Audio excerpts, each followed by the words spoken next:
প্রশাসকরা সরকারি টাকায়, সিটি কর্পোরেশনের টাকায়, এক পাশে সিটি কর্পোরেশনের লোগো, আরেক পাশে বিএনপির দলীয় লোগো, তারপরে তার বড় ছবি দিয়ে সারা ঢাকায় পোস্টারিং করে ছড়িয়ে ফেলেছে।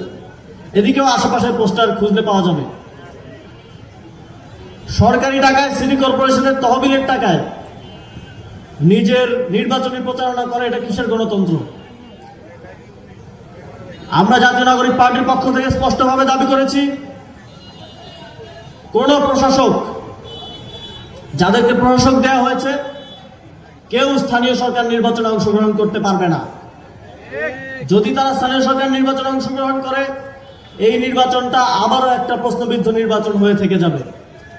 এবং আমরা আবারও দেখছি এই নির্বাচন প্রক্রিয়া রাষ্ট্রীয় প্রতিষ্ঠানগুলোকে দুর্বল করার মধ্য দিয়ে, দলীয়করণ করার মধ্য দিয়ে আমাদের মধ্যে কিন্তু জনগণের মধ্যে একটা শঙ্কা তৈরি হচ্ছে যে এবার যেমন জনগণ ভোট দিতে পেরেছে, 5 বছর পরে কি সাধারণ মানুষ ভোট দিতে পারবে কিনা। তো স্থানীয় সরকার নির্বাচনে বোঝা যাবে যে 5 বছর পরে আমরা ভোট দিতে পারবো কি পারবো না। সংগ্রামী উপস্থিতি, আমরা বর্ডারের ওপার থেকে শুনি শেখ হাসিনা বাংলাদেশে আসতে চায়। আওয়ামী লীগের বিভিন্ন নেতারা সাক্ষাৎকার দিচ্ছে, বিভিন্ন জায়গায় তারা বাংলাদেশে আসতে চায়। এই বিষয়ে তো কেউ দ্বিমত করতেছে না, আমরাও চাই আপনারা আসেন। এই যে আমাদের মঞ্চে শহীদ পরিবারের সদস্যরা আছেন, মঞ্চের সামনে শহীদ পরিবারের সদস্যরা আছেন, আমাদের মায়েরা আছেন, তারা প্রতিদিন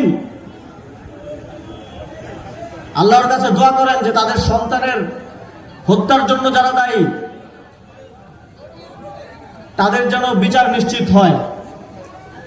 শেখ হাসিনা বাংলাদেশে ফিরলে সেই বিচার নিশ্চিত হওয়ার জন্য, সেই বিচার নিশ্চিত করার জন্য আমরা প্রস্তুত আছি ইনশাআল্লাহ।